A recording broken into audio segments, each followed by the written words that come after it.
bersama saya Jumina Ayu Dalena dengan channel Jumina Kalbar. Di sini, di dalam channel ini saya akan membahas tentang dunia teologi. Di dalam video yang pertama ini kita akan bersama-sama membahas tentang jika malaikat tidak jatuh ke dalam dosa, maka Allah tidak perlu menciptakan manusia. Jika manusia tidak jatuh ke dalam dosa, maka Allah tidak perlu mengutus Yesus Kristus untuk disalibkan. Nah, apa yang telah saya baca tadi itu adalah pernyataan dari orang lain. Nah, apakah pernyataan ini benar? Mari kita bersama-sama mencari kebenarannya sesuai dengan Alkitab. Sebelum kita masuk lebih jauh di dalam pembahasan ini, terlebih dahulu kita akan melihat mulai dari penciptaan. Segala sesuatu yang Allah ciptakan, yang telah Allah lakukan di dunia ini, telah Allah tetapkan sejak semula. Allah telah menetapkan semuanya itu secara bersamaan. Allah telah menetapkan semuanya di dalam kemahatauannya secara serentak. Nah, di sini jika kita melihat misalnya di dalam kitab Kejadian, kenapa terjadi urutan penciptaan, misalnya di hari yang pertama, hari yang kedua, ketiga, hingga hari yang keenam. Nah, di dalam penciptaan itu adalah pelaksanaan dari penetapan Allah. Nah, di sini kenapa manusia selalu menyatakan bahwa mungkin ada yang menyatakan bahwa penetapan itu dilakukan secara berurutan. Di sini karena terjadinya salah pengertian, serta hal itu terjadi karena kita lihat dari kacamata manusia. Kalau misalnya kita katakan bahwa Allah menciptakan segala sesuatu yang terjadi di dunia ini secara berurutan, berarti Allah kita itu kurang sempurna. Bahkan bisa kita katakan bahwa Allah kita itu tidak sempurna. Nah, di sini kita dapat melihat kesempurnaan Allah, bahwa Allah telah menetapkan, Allah mampu menetapkan semuanya itu secara bersamaan. Menurut Henry Cashen, malaikat diciptakan sebelum dunia dijadikan, dan juga dapat kita lihat pembuktiannya di dalam kitab Ayub, pasal yang ke-38 ayat yang kedua hingga yang ketiga. Di sini dikatakan bahwa sebelum dunia dijadikan, sebelum bumi dijadikan, Allah telah menciptakan malaikat terlebih dahulu. Selain di dalam kitab Ayub, kita juga dapat melihat di dalam Yeskiel pasal yang ke-28 ayat yang ke-12 hingga yang ke-19. Di sini dijelaskan bahwa Allah telah menciptakan malaikat sebelum dunia dijadikan. Dan di sini juga kita akan melihat bahwa Allah menciptakan malaikat dalam bentuk roh.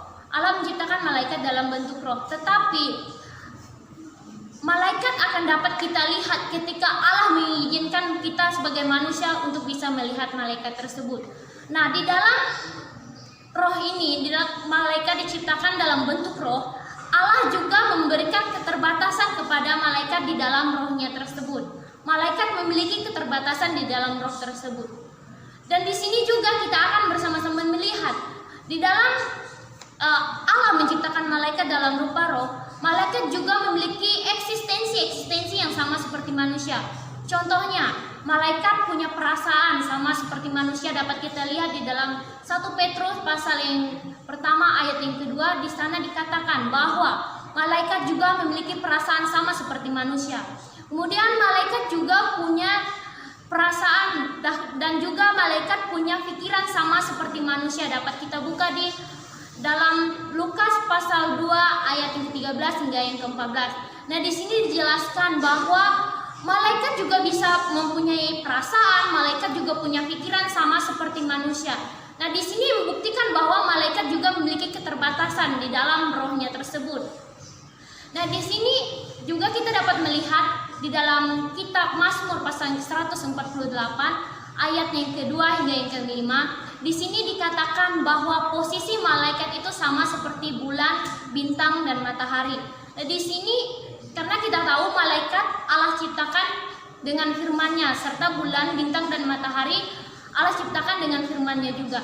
Jadi malaikat dan ciptaan-ciptaan lainnya Allah ciptakan setara dengan Allah menciptakan mereka dengan firman-Nya.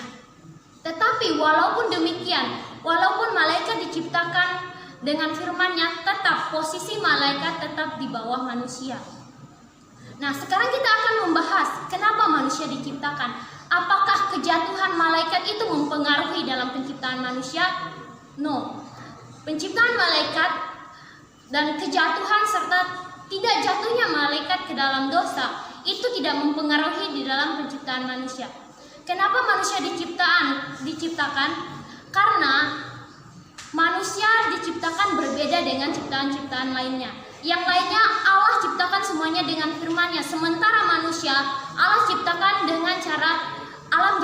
manusia dengan debu tanah dan menghidupkan manusia dengan cara menghembuskan nafasnya. Inilah yang membuat kenapa Allah menciptakan manusia, karena manusia diciptakan berbeda dengan ciptaan-ciptaan lainnya. Kemudian kita akan masuk ke dalam juru selamat. Apakah jatuh dan tidak jatuhnya manusia mempengaruhi dengan pengutusan Yesus Kristus ke dunia ini? Kita akan melihat apakah tujuan Yesus Kristus hadir ke dunia ini hanya untuk menyelamatkan manusia dari dosa? Apakah Yesus Kristus diutus ke dunia ini hanya karena dosa tadi? Tidak. Di sini kita akan bersama-sama membahas bahwa tujuan pengutusan Yesus Kristus ke dunia ini adalah untuk memperkenalkan dirinya kepada manusia. Nah, di dalam akhir pembahasan ini saya ingin sampaikan kepada kita semua bahwa Allah menciptakan malaikat untuk melayani Allah dan manusia. Sementara Allah menciptakan manusia, yaitu manusia tidak bisa melayani malaikat. Nah, di dalam akhir ini saya ingin tekankan sekali lagi, Allah menciptakan malaikat untuk melayani manusia dan Allah, sedangkan manusia tidak bisa melayani malaikat. Demikianlah pembahasan ini saya sampaikan. Kiranya apa yang saya sampaikan ini bisa menjadi berkat untuk kita semua. Shalom.